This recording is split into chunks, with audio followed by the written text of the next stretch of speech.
Perkenalkan, nama saya Saidatul Latifah. Saya mahasiswa UT. NIM saya 055091319 dengan prodi Agribisnis semester 2. Saya di sini akan menjawab pertanyaan dari tugas 1 dasar-dasar penyuluhan. Untuk pertanyaan nomor 1, konsep pertanian ada beberapa, sebutkan dan jelaskan.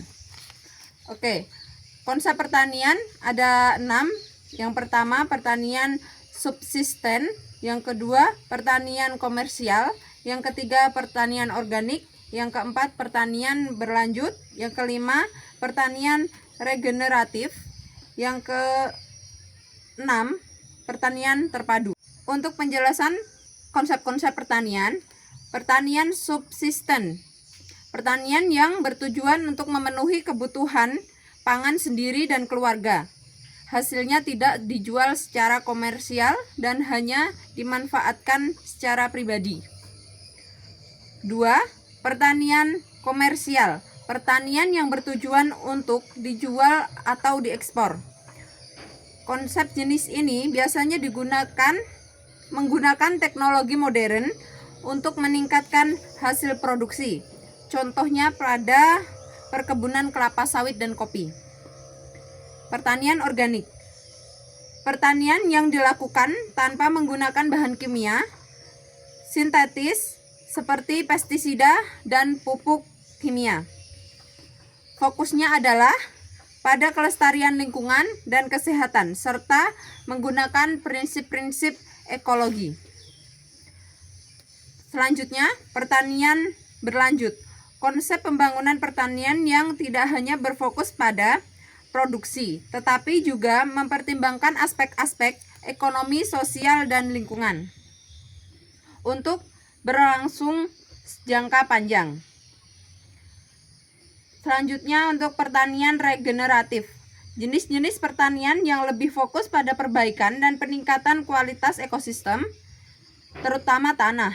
Tujuannya adalah menciptakan lahan yang lebih sehat dan menerapkan praktik seperti rotasi tanam dan peningkatan biomasa. Untuk yang terakhir adalah pertanian terpadu. Pendekatan yang berintegrasikan beberapa komponen pertanian, tanah, ternak, ikan, dan lain-lain dalam satu sistem untuk saling mendukung dan menciptakan sinergi. Untuk jawaban nomor 2, salah satu komponen dalam sistem penyuluhan adalah sasaran penyuluhan. Mengapa disebut sebagai sasaran? Berikan penjelasan. Saya akan menjawabnya. Itu karena merupakan pihak yang menjadi fokus utama dalam kegiatan penyuluhan itu sendiri. Istilah itu merujuk pada kelompok atau individu masyarakat yang dituju untuk menerima informasi, pengetahuan, dan keterampilan dengan tujuan merubah sikap dan perilaku mereka agar lebih baik. Amati kegiatan penyuluhan yang dilaksanakan di wilayah masing-masing. Pertanyaan pertamanya, identifikasi apa yang menjadi tema kegiatan penyuluhan dan siapa yang menjadi sasaran kegiatan penyuluhan tersebut. Oke, saya akan menjawabnya. Temanya adalah perawatan tanaman sawit, pengenalan jenis-jenis gulma, teknik membasmi, dan racun yang digunakan. Yang menjadi sasaran penyuluhan adalah pekerja di lapangan.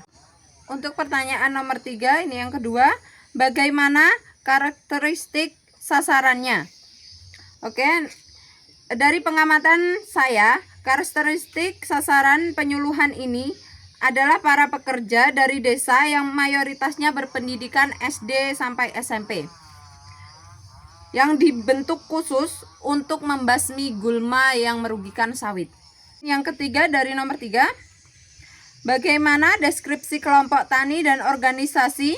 Sebutkan nama organisasi, jumlah anggota, alamat, visi, misi, struktur, organisasi dan tugas-tugas unsur organisasinya. Saya akan menjawabnya.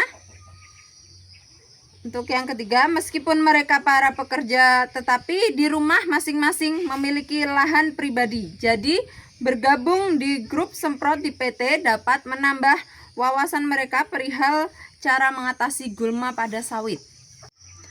Untuk struktur organisasinya, dari kepala divisi, asisten, pengawas, mandor, asisten mandor atau tukang bagi racun, anggota tim. Tugas-tugas struktur organisasi untuk kepala divisi bertugas memberikan arahan kepada asisten beserta pengawas untuk mengatur anak buahnya. Asisten bertugas mencatat dan memberikan arahan jika pengawas sudah kewalahan. Pengawas bertugas mengawasi jalannya proses kerja karyawan dan juga memberikan arahan kepada mandor dan anak buahnya. Mandor bertugas mengawal proses kerja para bawahan dan memberi arahan apa saja yang harus dikerjakan pada hari itu. Asisten mandor atau pembagi racun bertugas untuk membagikan pestisida yang akan digunakan dalam proses penyemprotan itu sendiri. Anggota bertugas dalam proses penyemprotan gulma atau pembasmi gulma. Sekian jawaban dari saya. Jika ada salah, saya mohon maaf sebesar-besarnya. Terima kasih.